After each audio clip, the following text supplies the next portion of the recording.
Bueno, ahora vamos a ver pinturas o protección de superficies. Primero que nada, ¿qué es una pintura? Una pintura es un material compuesto, es decir, que es un sistema heterogéneo. ¿Y por qué está formado? Por pigmentos y por un vehículo. El vehículo está compuesto a su vez por un ligante y solvente. El ligante es el polímero que forma la película.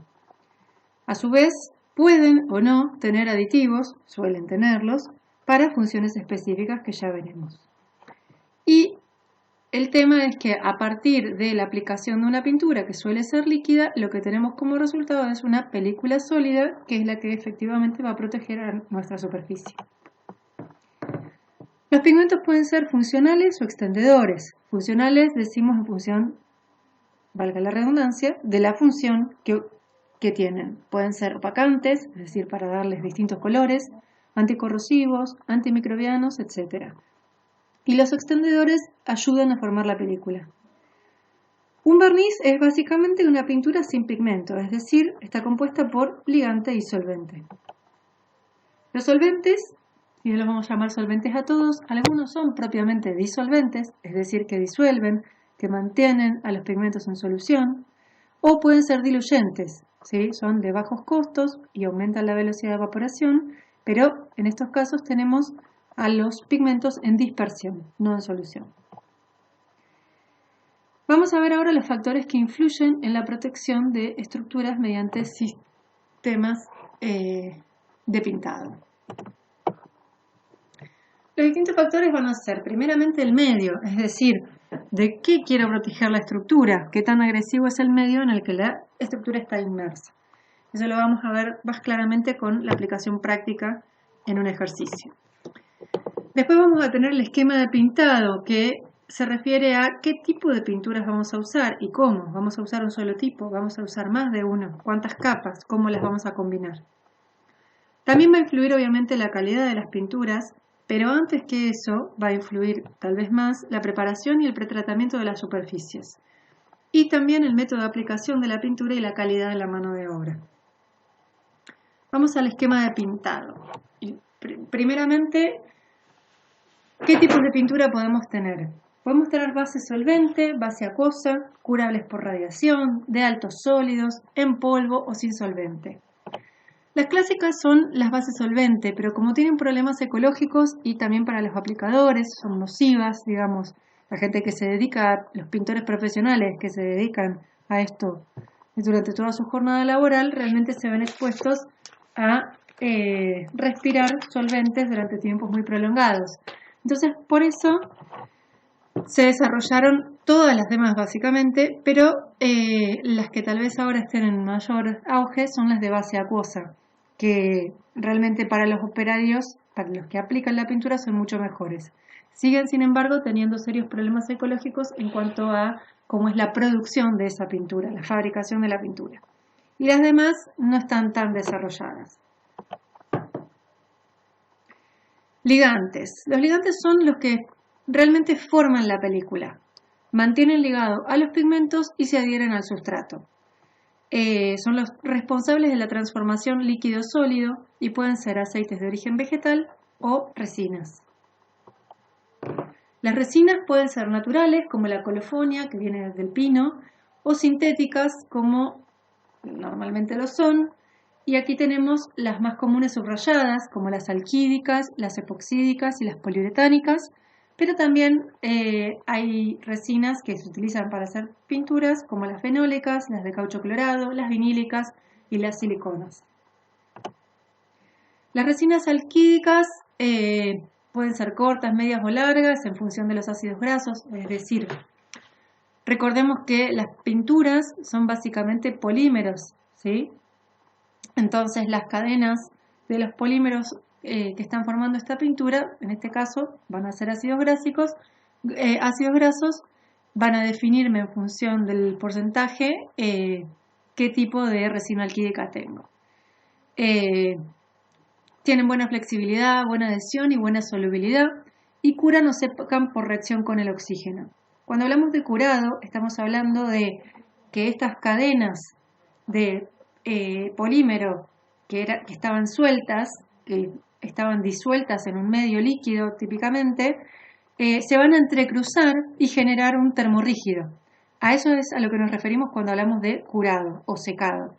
En realidad, vamos a ver que no es exactamente lo mismo, pero precisamente curado es cuando se genera el entrecruzamiento de las cadenas. Las alquídicas curan por reacción con el oxígeno, es decir, al aire. Y los disolventes típicos para estas resinas son el aguarrás, el tolueno o el sileno. ¿Qué características tienen estas resinas? Tienen buena resistencia al exterior en atmósferas no muy agresivas, buena adhesión, pintabilidad y nivelación, es decir, es fácil obtener una capa de un espesor parejo, son baratas, tienen buena elasticidad, resisten el mojado casual y tienen buena retención de brillo, es decir, no envejecen, no se van opacando con el tiempo.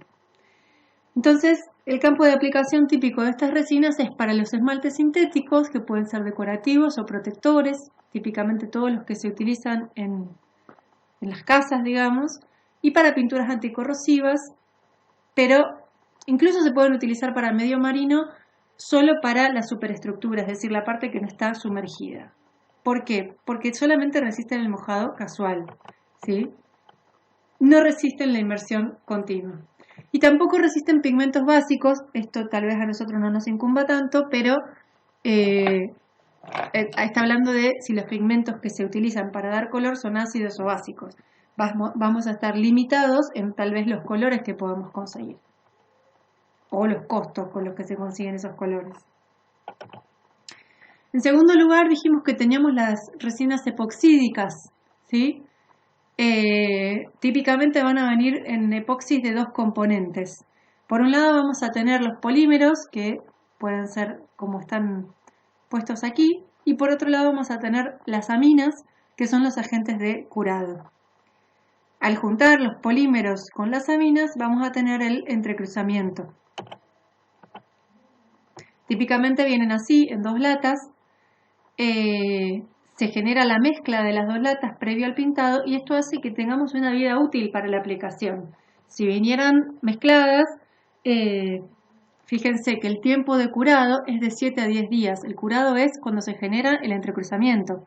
Una vez que se hizo el entrecruzamiento, recuerden, tenemos cadenas de carbono con enlace covalente que a su vez se entrelazan con enlaces covalentes entre sí. No tenemos forma de desarmar, de romper esos enlaces que se generaron en el entrecruzamiento. O sea que es una situación irreversible. Una vez que curó el epoxi, no podemos de ninguna manera volver atrás. Entonces, por eso vamos a tener un tiempo en el que vamos a poder utilizar esa pintura y transcurrido ese tiempo hay que tirarla. Tiene un tiempo de secado de 4 a 12 horas a 20 grados centígrados. A menor temperatura se dificulta, a mayor temperatura podrá ser un poco más rápido. La segunda capa recién va a secar a las 24 horas y el tiempo de curado es de 7 a 10 días. Secado significa que al tacto ya la pintura parece seca, digamos. Esto tiene que ver con el tiempo que va a tardar en no ser susceptible, por ejemplo, a que se le peguen bichos, polvo, pero las propiedades mecánicas finales todavía no las tenemos hasta que no transcurra todo el tiempo de curado, que es este de aquí.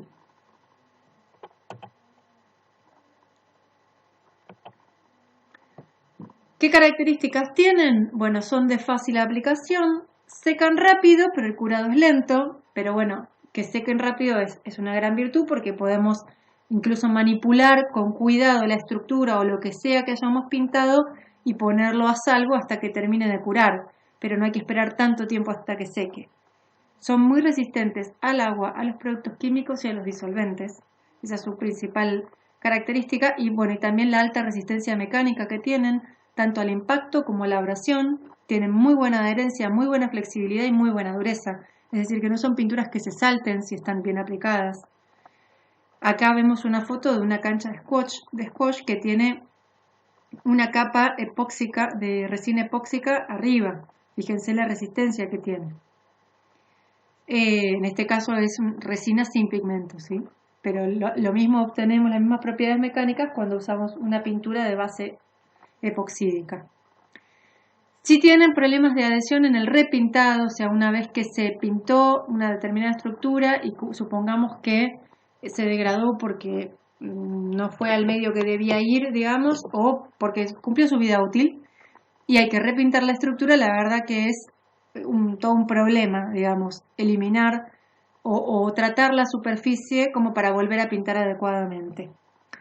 Tienen inconvenientes con el curado a bajas temperaturas, entonces, digamos, supongamos aplicar estas resinas en invierno o en determinadas zonas geográficas puede requerir, por ejemplo, galpones calefaccionados. Y además, el otro problema grave que tienen es el tizado o el pérdida de brillo por los rayos ultravioletas. Cuando estas resinas o pinturas con base epoxídica se exponen al sol, después de un tiempo aparece como unas manchas blancas que cuando uno le pasa la mano, lo saca con la mano como si estuvieran sucias con tiza. Por eso se llama tizado. Obviamente pierden el brillo y se degradan. Ahí tenemos las ventajas y aquí las desventajas. Después tenemos las resinas poliuretánicas, que generalmente también vienen de dos componentes. Tenemos por un lado el polímero, por otro lado el agente que genera la reacción química de entrecruzamiento. Vamos a tener las siguientes ventajas, ¿sí? Que tienen muy buena resistencia al agua y a los productos químicos, casi tan buena como las epoxídicas. Tienen alto brillo, o sea que la terminación superficial la calidad superficial y estética es excelente. Muy buena dureza, o sea las propiedades mecánicas son casi tan buenas como las del epoxi. Rápido secado y además, a diferencia del epoxi, sí son resistentes a los rayos ultravioletas. Pero son más costosas. También tienen un dificultoso repintado. Después tenemos las pinturas al agua o látices o látex, ¿sí? Aquí no estamos hablando de solventes, sino que el agua actúa como un dispersante. Tenemos partículas en suspensión. Aquí tenemos una fotografía por SEM, por microscopio electrónico de barrido. Cada una de estas esferas, de estas microesferas, se la llama micela, ¿sí? Tienen del orden de 45 a 200 nanómetros y adentro en su interior están formadas por cadenas poliméricas. Todas estas partículas están en suspensión o en dispersión en el agua y son las partículas del látex, en este caso es un policloruro de vinilo, un PVC. Aquí tenemos una foto TEM por microscopio electrónico de transmisión. Fíjense que acá tenemos 1000 nanómetros en esta distancia. Aquí tenemos partículas de poliestireno, ¿sí? Un látex de poliestireno. Esto es polimerización en emulsión. ¿Cómo ocurre el secado, digamos, de estas pinturas? Bueno, primeramente tenemos las partículas del látex dispersas en el agua se va evaporando y las partículas se van acomodando, es decir, se van empaquetando. Luego se van deformando y empaquetando aún más en la medida que más se extrae el agua, hasta que finalmente obtenemos la coalescencia. Desaparecen los límites entre las partículas. Finalmente aquí tenemos otra fotografía de TEM, de microscopio electrónico de transmisión, en la que vemos cómo quedaría en una instancia intermedia la película. Estas pinturas tienen algunas limitaciones, ¿sí? Por un lado necesitan la evaporación del agua, entonces no alcanza con la evaporación del agua, sino que además necesito tener absorción de agua por un sustrato poroso. No puedo pintar metales con este tipo de pinturas. Voy a necesitar la adhesión de las partículas resinosas, la coalescencia, es decir, la fusión en frío de las partículas resinosas alrededor del pigmento. Y como tengo agua como solvente, voy a necesitar adhesivos para tener alta tensión superficial y una baja velocidad de evaporación. Perdón, porque tengo una alta tensión superficial y una baja velocidad de evaporación. Los solventes que vimos antes tienen menor tensión superficial, entonces las gotas mojan más de alguna manera, ¿sí? Piensen en tolueno, en un sileno, la tensión superficial es menor, entonces tengo un mejor mojado, así que le voy a tener que agregar ciertos aditivos para disminuir la tensión superficial y voy a tener que también agregar algo para aumentar la velocidad de evaporación. También voy a tener que poner emulsionantes, plastificantes, coalescentes, dispersantes, surfactantes, antiespumantes, espesantes, estabilizantes, fungicidas y bactericidas, ¿sí? Todos estos aditivos no siempre se usan todos, pero generalmente hay que agregarlos cuando tengo sistemas complejos por tener pinturas al agua.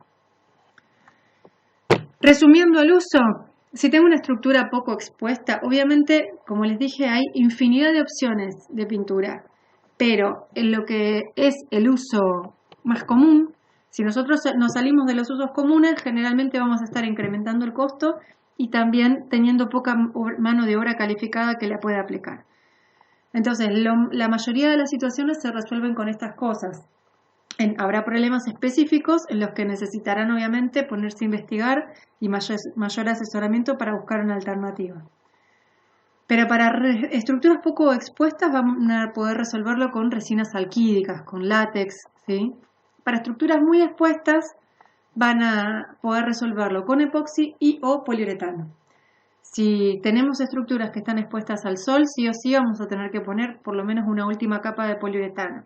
Y si tenemos además mucho requerimiento porque el medio es muy agresivo, tendremos que poner epoxi, algunas capas de epoxi para abaratar, digamos, o para incrementar el estado de protección de la superficie. Y bueno, si no está expuesta a rayos UV, tal vez no haga falta una capa de poliuretano.